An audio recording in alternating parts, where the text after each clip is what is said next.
Welcome back to the Canadian Concussion Centre's webinar series, which is sponsored by LIUNA, the Labor's International Union of North America.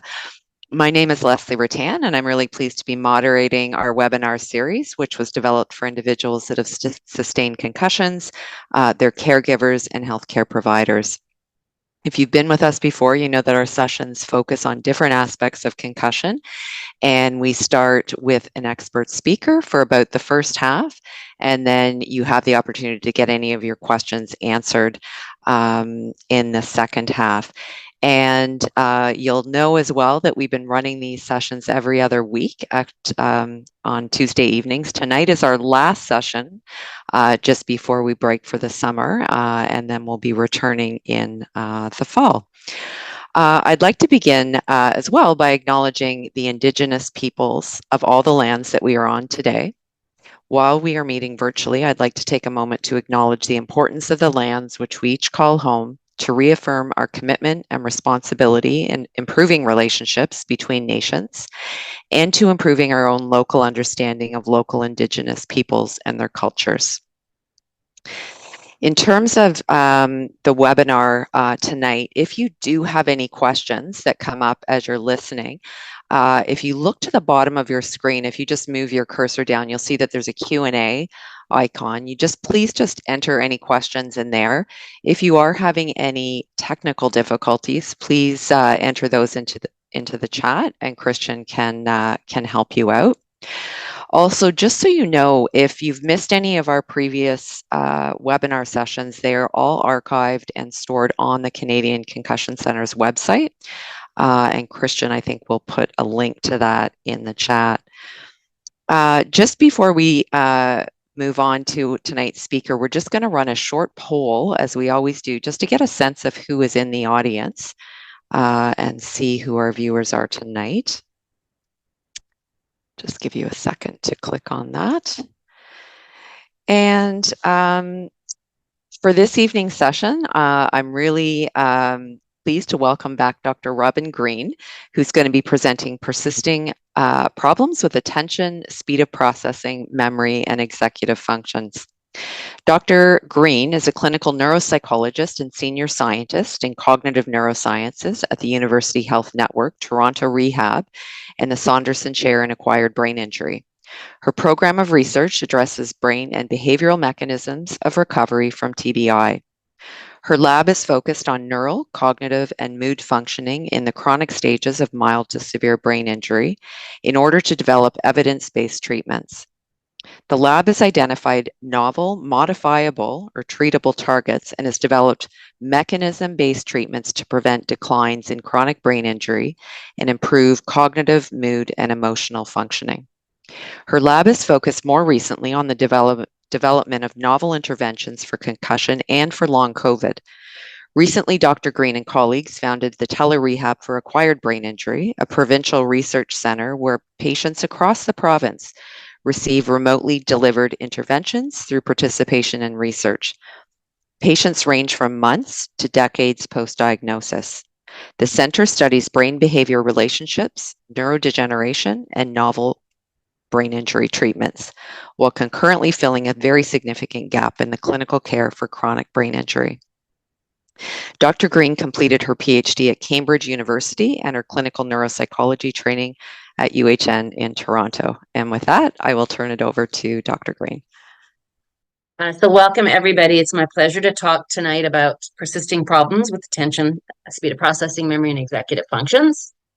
And I will be talking for around half an hour, and then we'll leave a chunk of time for us to, for people to ask questions. Okay, so I don't have any conflicts of interest. And here's an overview of what I'm going to talk about. So first I'll talk about what these functions are and what problems in these areas look like in everyday life. So how it feels if you've got problems in this area, and what it looks like to other people if someone has problems in these areas of cognitive impairment.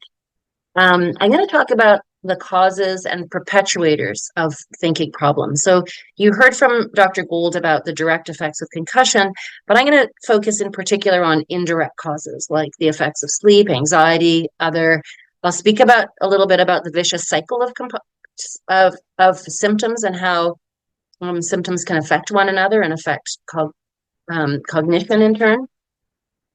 I'm going to focus on the special role of attention and also something called the good old days bias. And then I'll move on to some treatment and management options. Again, managing those indirect causes, symptom by symptom.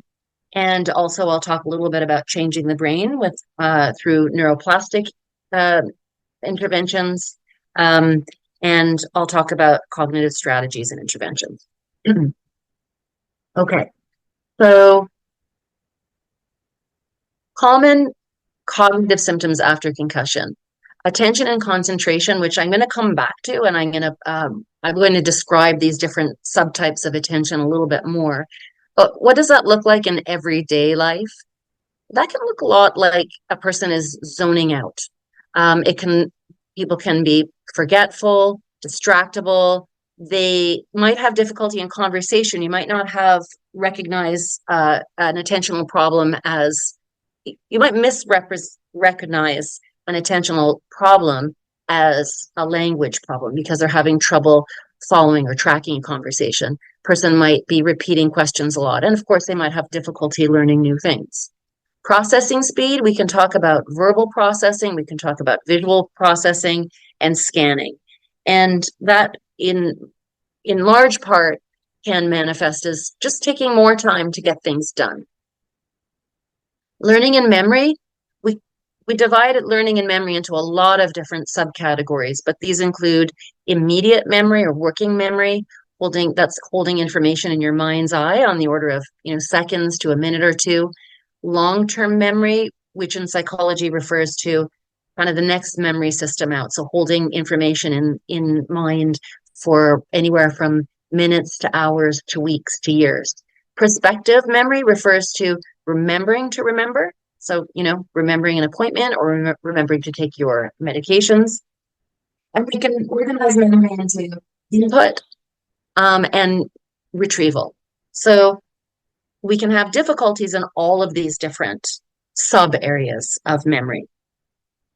And how might that look in everyday life? Many different ways, but often people will forget instructions, they'll forget a conversation that they've had, they won't follow through on something that they say they're going to follow through on. Executive functions. So there are many executive functions. These are higher level functions that help us to engage in goal-directed behavior.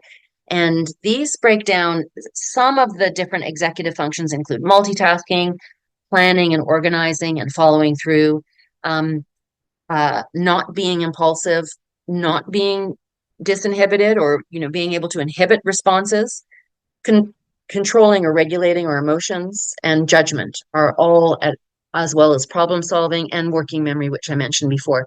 Those are all examples of executive functions. And what does that look like when we have troubles with executive functions in our everyday life? Interrupting, being impatient, not being able to get started on a task or in the morning, just not being able to get out of bed, and not completing things, not following advice, can be lashing out and cursing, losing temper, getting into fights. And of course, all of these cognitive symptoms can have implications for safety, for school, for work, for social situations, for personal relationships. So it's really important to understand what symptoms a person has and to try to manage them. Okay, so the causes and perpetuators of cognitive problems after concussion. Again, you heard Dr. Gould's presentation a couple of weeks ago. The one thing I'm going to just flag or underscore is that there are cumulative effects of multiple concussions. So a prior concussion or concussions makes things worse for a current concussion. Okay, so what are causes of cognitive symptoms? These indirect causes.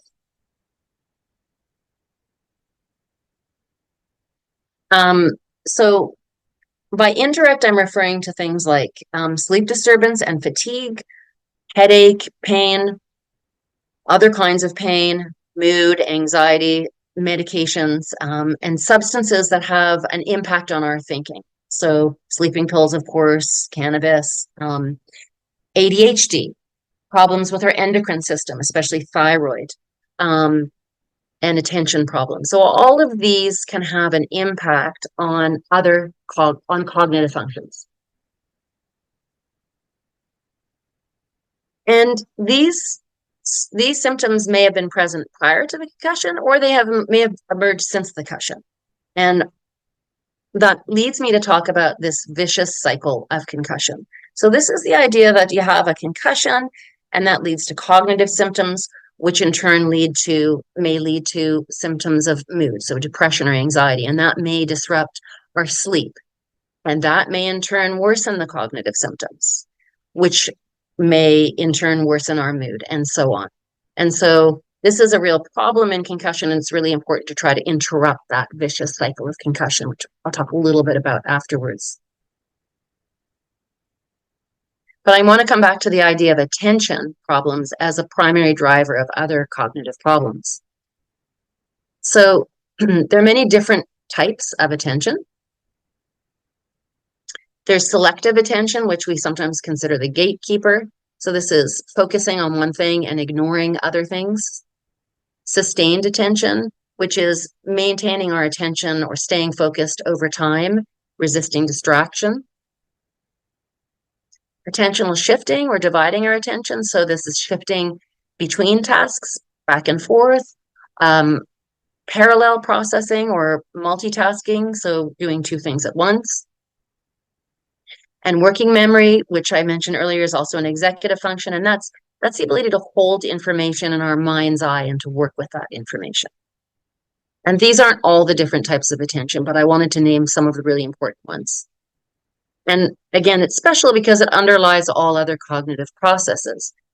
And attention is vulnerable in the context of any kind of brain injury or any kind of neurological disorder, because it's controlled by networks that are distributed across the entire brain.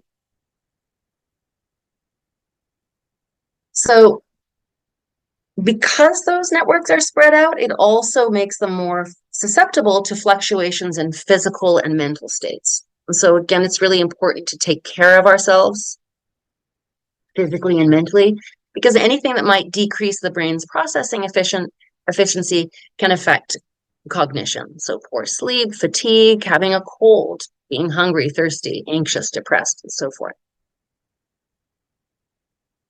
It's also got this role in other cognitive functions. And to name some of the functions that are particularly important in concussion, attention plays an essential role in memory. Of course, we have to maintain attentional focus to take in information, and also we have to maintain our attention when we're trying to retrieve that information.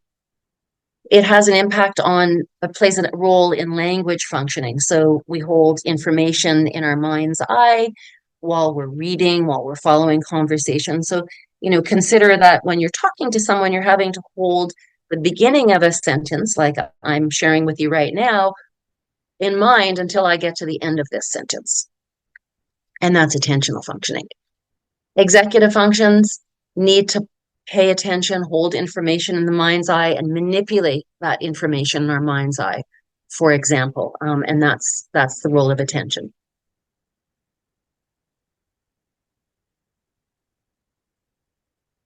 So improving attention is important by optimizing our physical health and addressing the other factors that affect attention, and receiving attention interventions.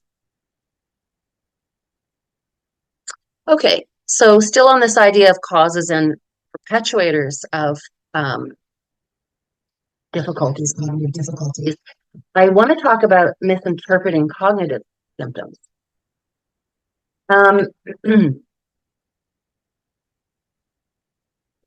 So there's something that you may have heard of. It's called the good old days bias. And it's this idea that it's very easy to overestimate our capacities before the concussion, and we call these misattribution errors. And there's some really nice research on the good old days bias um, that shows that we tend to imagine that before a concussion, we never forgot where we left our keys, had trouble remembering people's names, and had other kinds of cognitive difficulties. It's a common phenomenon. Doesn't mean that this isn't happening more often with a concussion, and the prolonged symptoms of concussion, but it means that not every error that is made after concussion can be attributed to that concussion. And why does that matter? Because over attributing the causes of errors to concussion, every error to a concussion, can be demoralizing, and it can increase our anxiety and stress and lower our mood, which in turn can worsen our cognitive functioning. And it's important to keep in mind, of course, that it's hard to know the cause of any given symptom or any given error in a particular situation. We know that prolonged effects of concussion may cause some, most, or even all, but we never know in one discrete instance what the underlying cause is. So I'm going to move on now to management for cognition, the context of concussion. And first of all, I just want to talk about treating those indirect causes of cognitive symptoms and trying to break the vicious cycle that I was talking about before. And here, this is can be a straightforward undertaking. We focus on the treatable targets that are contributing to that vicious cycle. And sometimes when we treat one of those symptoms, other symptoms will fall away, because sometimes it's the headache that is giving rise to the rest of the symptoms, including the cognitive symptoms. How do we do that? One is simply to gain self-awareness, try to self-evaluate those symptoms that you've got: sleep, fatigue, pain, all of these different symptoms. There are tools for that, for documenting that and tracking that in the living guidelines. I've put the website for that at the end of the talk for you. And then address them one by one, address the symptoms one by one. For sleep, there are a number of different interventions that we can use, and these aren't concussion specific, as you can see. There's insomnia, CBT, sleep hygiene practices are essential. You can talk to your GP about medications and getting a sleep study if that seems warranted. For pain, there's medications, of course. One can try over-the-counter medications. There's also mindfulness and pacing, which I'm going to talk about in a moment. Stress and mood, again, back to cognitive behavior therapy, mindfulness, psychotherapy, and medications. And for fatigue, again, there's energy conservation.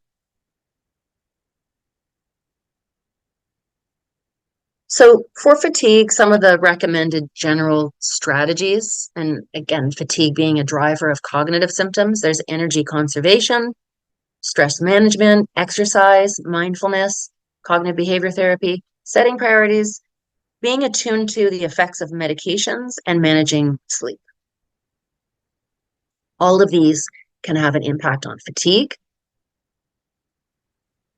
But I want to talk about those, the 4 P's of energy conservation. You might have heard of this before, and it's an approach that's used to manage your energy, to help your brain and body rest, to use your resources most effectively, and by conserving physical and mental energy to complete your daily activities, you can enhance your cognitive functioning in consequence. So these are the 4 P's. Prioritizing. Prioritizing what is most important. So is the activity urgent? Does it have to be done today? Is it important? Let's say 1 step down. Is it somewhat delayable? Does it have to be done this week or this month? Is it something that can wait? Is it something that you can delegate, that someone else can do for you? So prioritize. Plan what you're going to do. and this is all intuitive, but sometimes it's really useful to articulate this. So plan what you're going to do. When are you going to do the activity? How are you going to organize your activities? When do you feel best throughout the day? What else do you need to do during the day? It's really important to take rest breaks during the day and make them a part of your routine. We sometimes encourage patients to, when people are back at work or at school, to go away, go somewhere quiet, even if it means going to the bathroom and just sitting for a minute and taking a break, a rest break. You can spend a minute or two just deep breathing, and that can have a really nice beneficial consequence. And we always encourage people to do that before they hit the wall. Pacing. Again, take breaks when necessary. And if you can take a break before you reach your, I said hitting the wall, before you reach your capacity and you're starting to feel really drained, if you can take a break and do some deep breathing or just get some fresh air, that can be quite helpful. Remember, it takes more time to complete tasks. So that's an important feature of pacing, is just having that awareness and building that into your day. Breaking down tasks into smaller stages, and also spreading out tasks throughout the day. But in particular, you might want to put the more challenging tasks at the time of the day that you are freshest. Position. Where are you going to do this? So you want to take into consideration the environment, whether there are going to be distractions in your environment and how those distractions might affect you, and even your body position. Consider whether you need to be in a position that makes your body tired. Can you modify that? If you can't modify that, factor that in when you're planning out your day. Okay, so I'm going to move on now to some approaches for treating cognitive symptoms that have nice evidence of efficacy behind them, nice research behind them. One of them is mindfulness meditation, which is a type of meditation, and it entails being aware in the present moment. So focusing on being really aware of what you're feeling, what you're sensing, and what you're thinking in the present moment without any interpretation or judgment. There are different types of mindfulness, and there are demonstrated benefits of mindfulness for sustained attention. And there are nice effects of mindfulness that show impact on those other symptoms of concussion that can affect cognition. So mindfulness benefits mood, it benefits sleep, and it also has been shown to functionally reorganize the brain. The part of the brain that's engaged in rage, the amygdala, is smaller and less active in people that are long-standing meditators. And it also has been shown to increase cortical thickness of the brain. But there are a lot of apps, economical ones, including guided meditation apps that you can get online. Another approach with really nice evidence of efficacy for cognitive symptoms of concussion is called goal management training.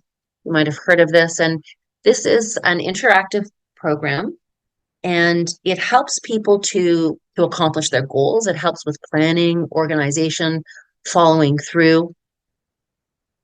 So, in a nutshell, one fundamental problem with getting our goals accomplished is failing to stop and to assess the elements of a task and to know what we're actually doing in a given moment.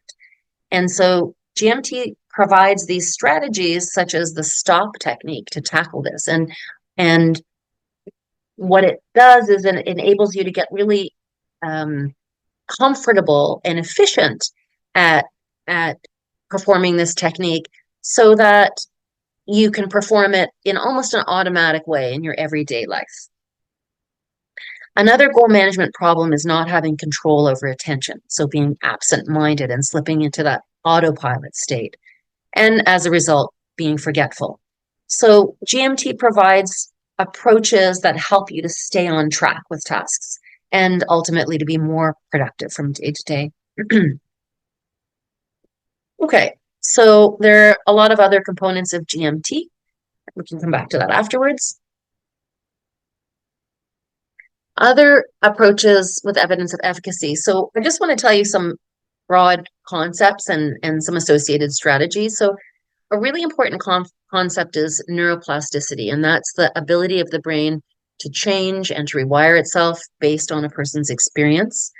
Environmental enrichment, it's like use it or lose it, is something that promotes neuroplastic change and healthier aging.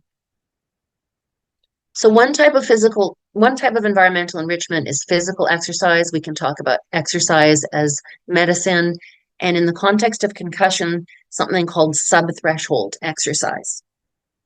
And there's really nice literature on the benefits of physical exercise for enhancing the brain.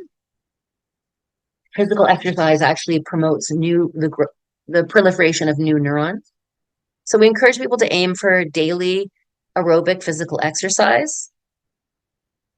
And there's a nice protocol called the Buffalo Concussion Treadmill Program, it's called, that you can Google and you can apply yourself. It's really important to track your activity and then to just gradually try to increase it. Cognitive, mentally effortful activity. So this refers to activity that is not continuously novel, challenging, effortful, engaging, intensive. And research shows that this kind of mentally effortful activity promotes survival and integration of those new neurons. So learn something new, engage in thinking activities, active thinking activities, like reading, playing a musical instrument, learning a new language, building something. And by active, I'm contrasting that with something passive, like, for example, watching TV. You can watch a movie or Netflix in an active way, but it's really easy to slip into autopilot when we're watching. Social interactions are a form of environmental enrichment, and we know that isolation is associated with depression, which is in turn associated with reduced cognitive function. Try to engage with people on a daily basis, family, friends, strangers. Another really interesting concept is called allocentric spatial navigation. And what that refers to is navigating through space in a way that isn't self-referential. So you kind of try to create a mental map of space. So instead of saying, I'm going to turn right at the bakery and I'm going to turn left when I get to a particular store, you make this map of space. And this is actually associated with stimulating the memory structures of the brain. And it's very beneficial for the memory structures of the brain when we engage in allocentric spatial navigation. So whenever you can, turn off your GPS and try to make a mental map of your space. So here are some takeaways for you. Cognitive impairments can manifest in complicated and unobvious ways in everyday life. So it's important, if you're a patient, to try to wrap your head around how your symptoms, what your symptoms are and how they're manifesting in your everyday life, so that you can deploy strategies to work around these impairments and seek support as needed if they're not getting better over time. And it's important for family members and friends and clinicians to understand that, to recognize what cognitive impairments are when a person is manifesting them, because they're not necessarily going to say, I've got problems with sustained attention, or I've got problems with verbal memory. They're direct and indirect causes of persisting cognitive symptoms after concussion that I spent a lot of time talking about. So there's the brain, which is the direct cause of cognitive symptoms, but there are also these indirect causes like pain and fatigue and the effects of attentional disruption on other cognitive symptoms. Attention plays a really disproportionate role in all aspects of cognition, and it can be disrupted by physical and mental health factors. Again, it can be really helpful to be attuned to this disproportionate role of attention. A lot of time, patients, individuals with concussion, feel that the concussion has caused memory disorder. And we spend a lot of time explaining that it's really unlikely that a concussion would cause a primary disorder of memory, so affecting those memory structures of the brain that I talked about before, the hippocampus or other structures like the hypothalamus, the thalamic nuclei.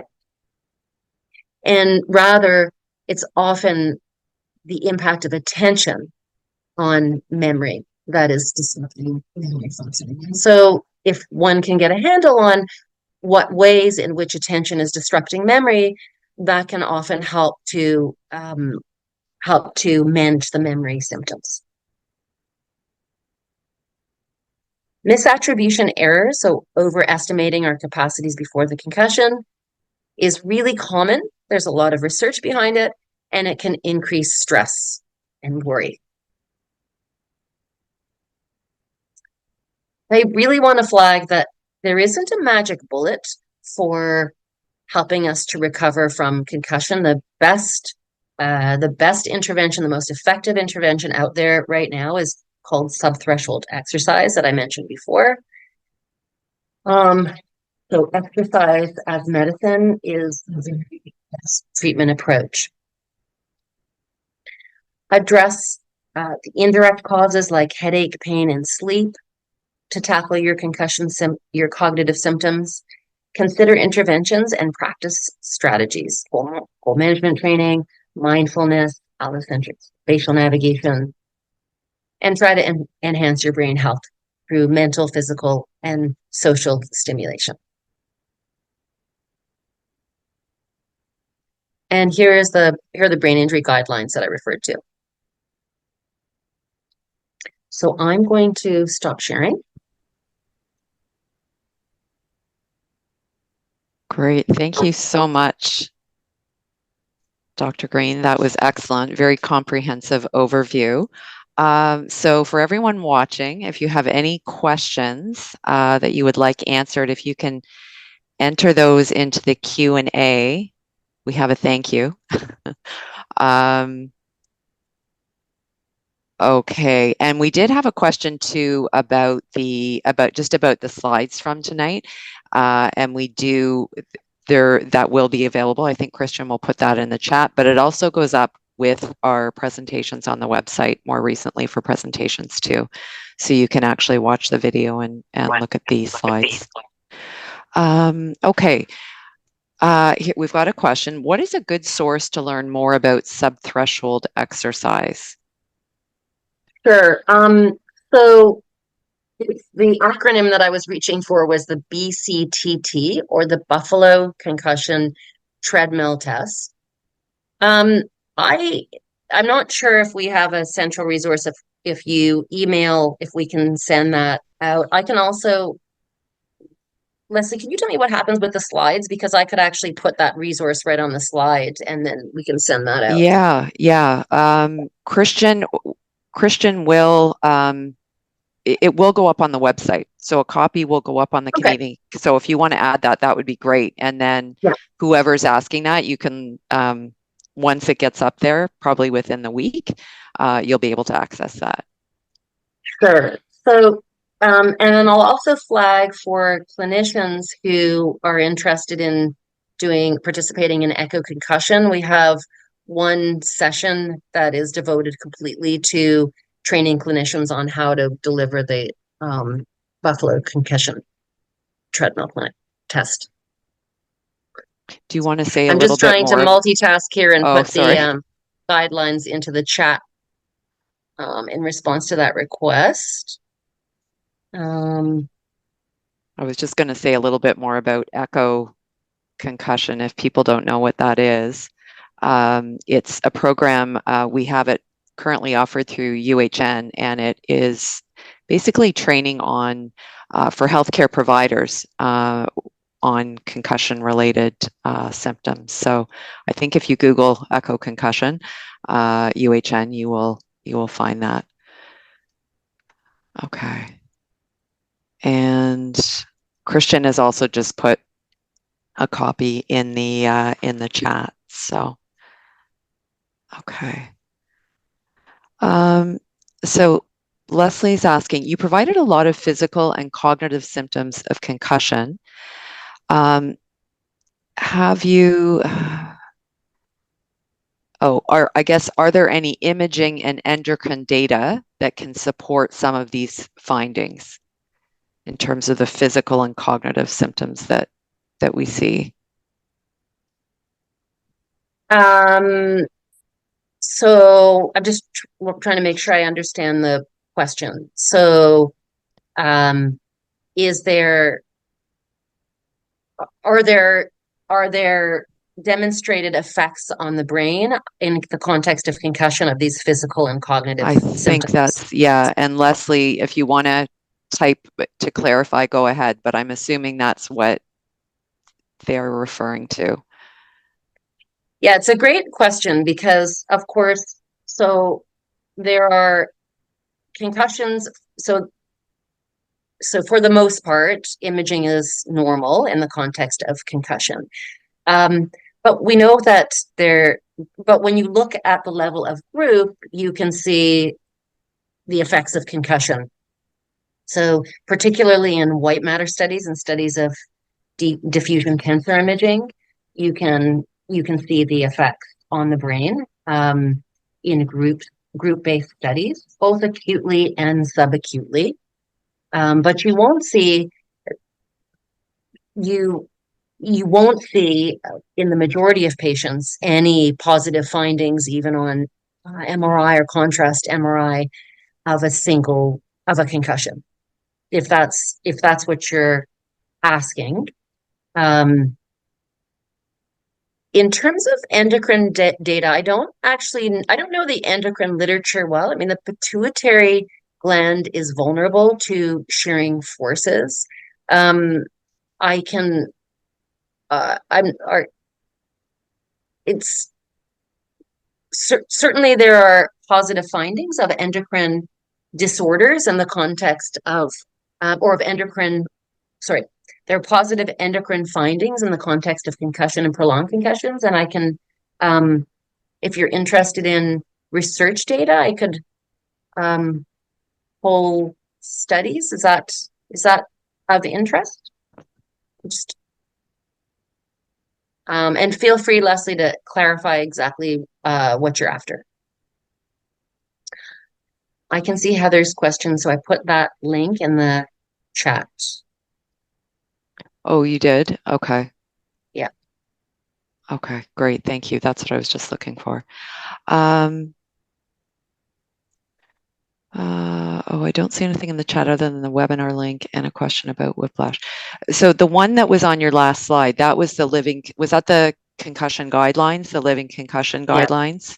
And so that's right. And that's specifically for patients. So if you click on that, it will take you through all kinds of information about concussion and management strategies. And it'll take you through all of the best evidence for the management strategies as well, if you're interested in looking at that up. Yeah. And then there are just the more general ones for healthcare providers. And it's concussionsontario.org. Okay.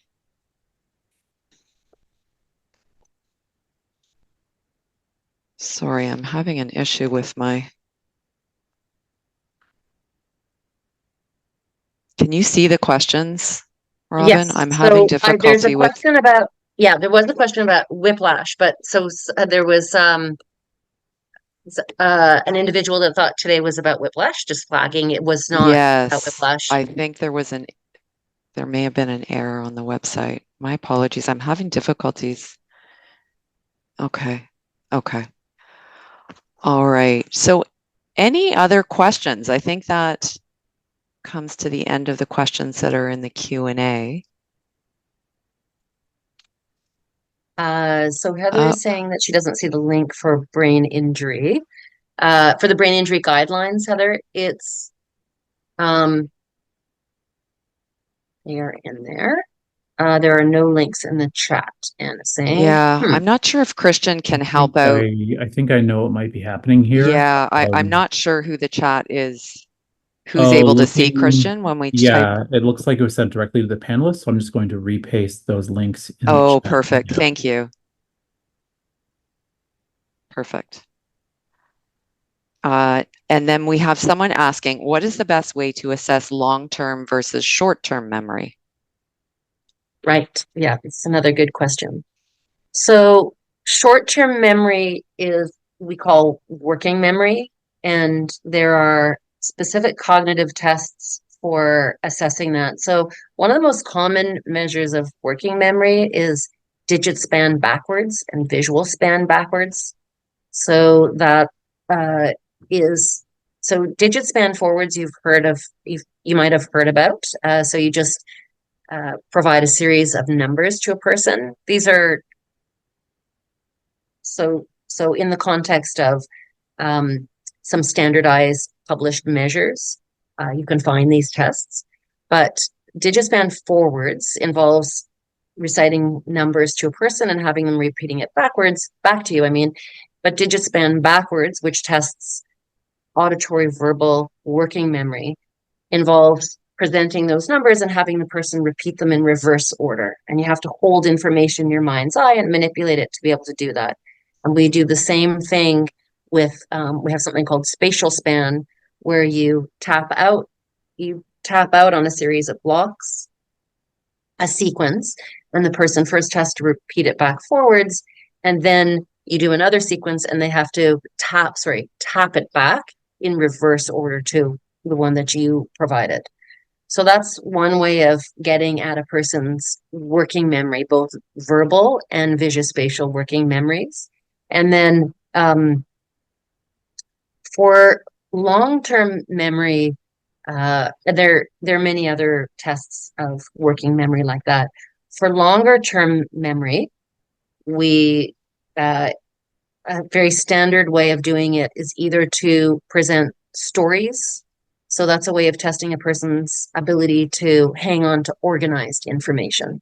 So there's one measure called logical memory test, and a person has read two different stories and they have to repeat back as much as they can verbatim. And also we scored according to the exact words they recall and also the gist of the story that they recall.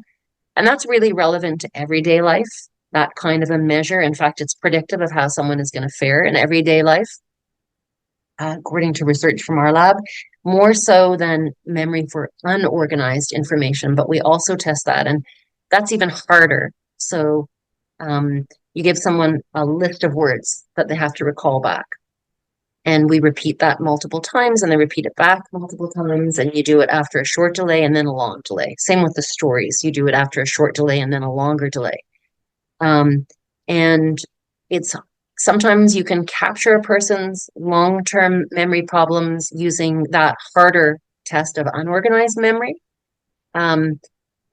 Even though they're okay on a test of organized memory of story recall. But as I say, it's story recall that's more relevant to everyday life because, if you have disparate pieces of information thrown at you, you might be inclined to just say, hang on a second and compensate in the moment. I'm going to just write this down. Whereas people expect you to remember a bit of organized information like a story. Great, thank you. I've got it back now. Do you have any opinion about the loss or lack of consciousness during the traumatic brain injury event that affects outcome? Yeah.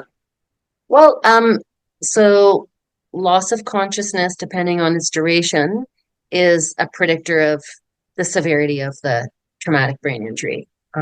So I think it's over 30 minutes that is the boundary between a concussion and a moderate TBI. So does it matter? It does matter in terms of the severity of the injury. I don't think we have good data on whether it matters, whether it's 5 minutes or 15 minutes, for example. if that's the question that you're asking. Okay, great. Hades asking, what do you think about apps such as Lumosity for cognitive and memory improvement? I am really interested in that. So you may or may not know that they actually have a bit of a bad rap from the scientific community, and there was a public document signed by many scientists um, expressing concern about the about companies such as Lumosity and the claims that they were making that were considered to be unfounded claims around enhancing cognitive function and memory improvement specifically. But I want to say that just because they're overstating their claims doesn't mean that they do nothing, because I talked before about environmental enrichment, and it's really important to engage in effortful processing. It's certainly important to engage in it to um, preserve cognitive functioning, that idea of use it or lose it. So it's probably the case that if you engage in lumosity, you are not going to see generalized increases to your IQ or to your memory functioning, but you're still stimulating your brain. You're still promoting the survival and integration of new neurons into your memory structures, and that is good. And it's probably beneficial to keep engaging in those kinds of apps, but I would vary them. So I would try Lumosity for a while until you're hitting the ceiling and it's no longer novel and challenging to you. And then I would switch to a different app, because that kind of stimulation for the brain is still beneficial in promoting healthy aging, if not increasing IQ or memory. Maintaining. Okay, thank you. And on just continuing with memory, are there ways that I can work on my memory? So I talked about that idea of allocentric spatial navigation. So I think environmental enrichment, so really intensive cognitive stimulation in the context of allocentric spatial navigation, is what I would put my money on in terms of enhancing the memory structures of the brain. We are doing an intervention. We're doing a study on that in the context of moderate to severe traumatic brain injury right now. Welcome to use our stimuli if you like, to test it out on yourself. They're not proprietary. But I would say that's a really good thing to do. And then normally what we recommend, so I talked a lot about the impact of attention on memory. So think about your attention, identify what is going on and what is affecting your attentional functioning, and try to optimize your attentional functioning, because that will have an impact on taking new information in and your ability to retrieve information. There are data on allocentric spatial navigation and maintaining memory function. So there's a really nice study by some colleagues of ours in Europe, Lovden and colleagues, on there's an expected very tiny decrement in memory that we see over time, even in young adults. And what they demonstrated was that engaging in allocentric spatial navigation for 16 weeks for 5 days a week for an hour a day helped to protect against that decrement. And it also protected against the expected decrement in the memory structures of the brain. Aging related decrements.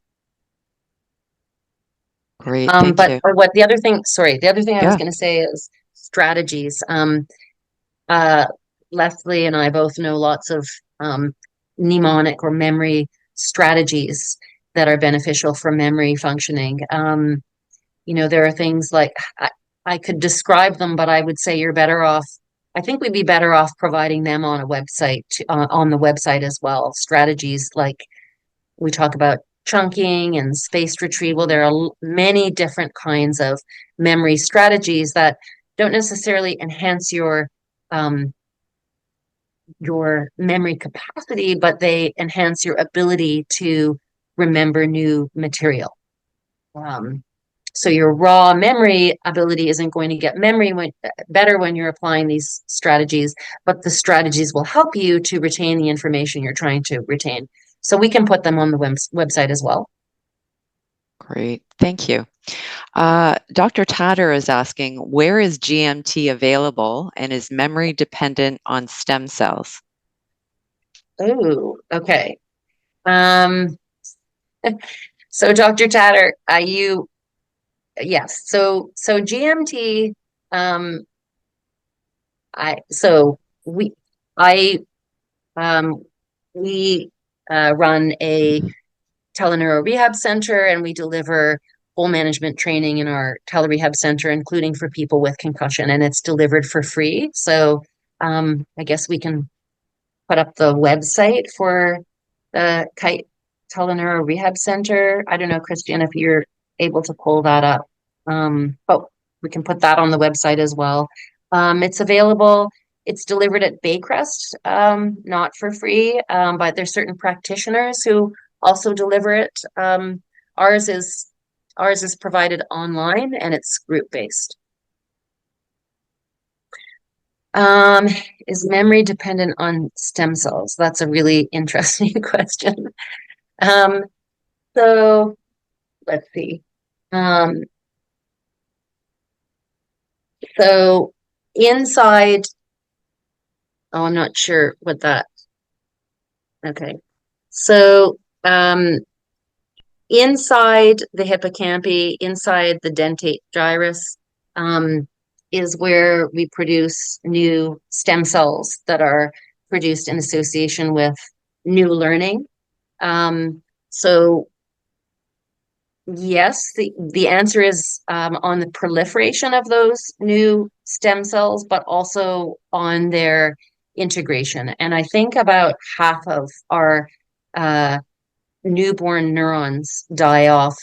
And so the reason that I and others recommend cognitive environmental enrichment is to protect the survival of those stem cells and their integration into existing memory networks. Okay, and I just put in one link that it's a very short PDF with some memory strategies, and also the site for the telerehab center. Heather is asking, is there an easy way to track your symptoms and activities, or is that on the brain injury guideline? That's on the brain injury guideline, yes. There are some tools for that. Great, thank you. How do you know if the issue is an attention issue related to concussion or the lack of attention many of us have due to our cell phones? These are all great questions. Great question, yeah. And this is another one.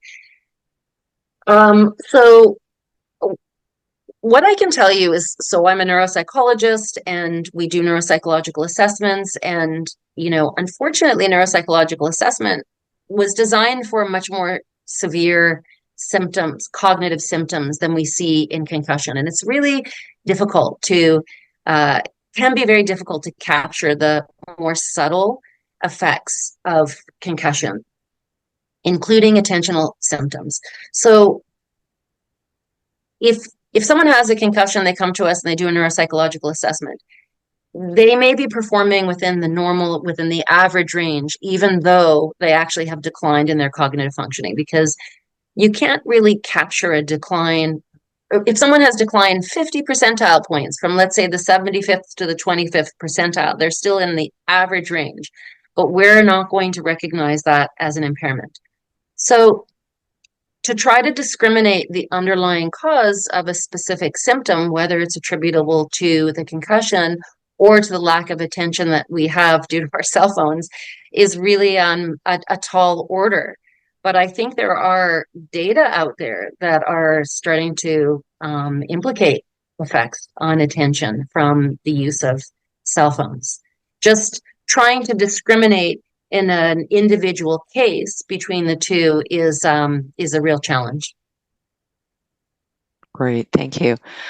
How are people who have post-concussion symptoms affected if they get long COVID? I talked about the vicious cycle of concussion and that interplay between symptoms. And here you can think of, real compounding effects between the two of people who have concussion symptoms and long COVID symptoms. And again, trying to identify, understand what is causing what in a particular person with these really non-specific symptoms of concussion, like concentration problems or fatigue, and those non-specific symptoms of long COVID, or, not all of those are, or many of the symptoms of long COVID overlap with post-concussion symptoms.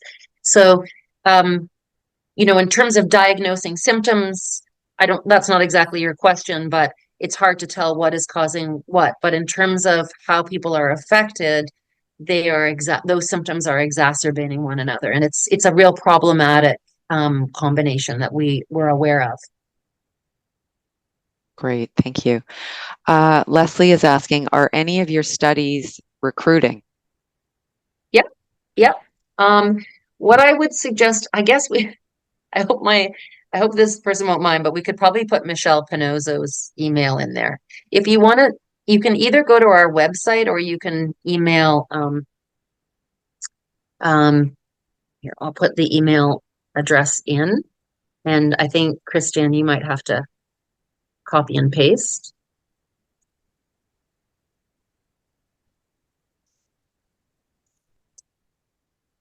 So you can email this person who is coordinator in our tele-rehab center, and she can tell you what studies you might be eligible for and also what clinical interventions you might be eligible for.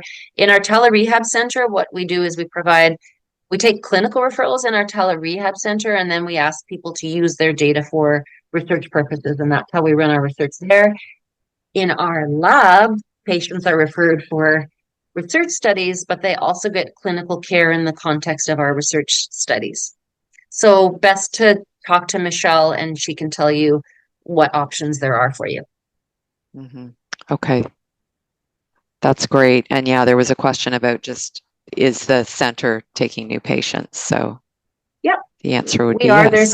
There's always a bit of a wait list, but it's not too bad. Great. Okay, one more question, which is perfect. I think we're almost right at time. What treatment or strategies would you recommend for enhancing processing speed?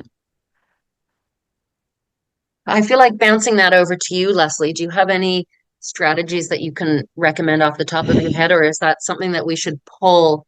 So, processing speed is very intimately related to attentional functioning. So sometimes, there are some who would suggest that they're one and the same. Because when you drill down, attentional problems are processing speed problems, and processing speed problems are attentional problems. So all of the different factors that affect attention that I mentioned are going to affect processing speed as well. So making sure you're in optimizing your physical and mental health will affect your processing speed. I don't know, Leslie, if you want to offer any specific cognitive strategies for processing speed, or if we want to put some maybe on the website, that might be more time efficient. Yeah, I mean, I think many of the strategies that you talked about, are worthwhile.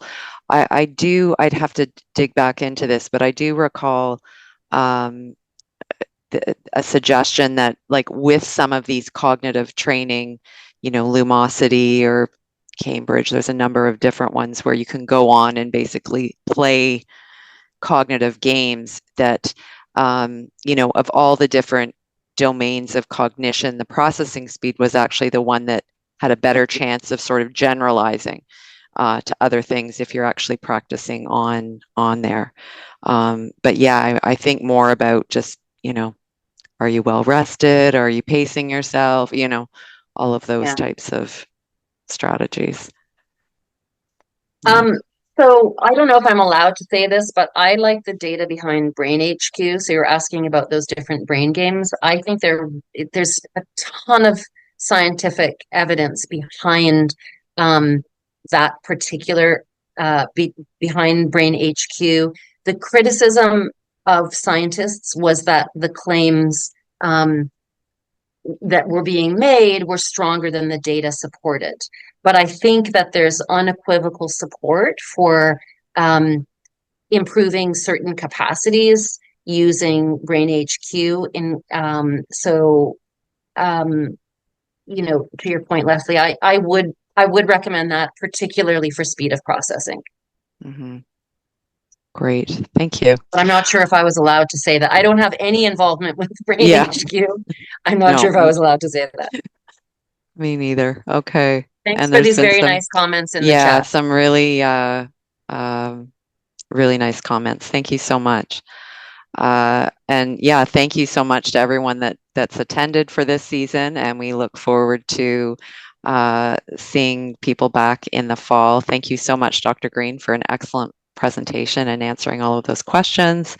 As always, you will be receiving just a very short survey. So if you have a minute or two, please do fill that out. If you have any suggestions for us, any comments, any feedback, we'd really appreciate it. It helps us for planning for future sessions. So thank you so much. I hope everyone has a great summer and have a great evening.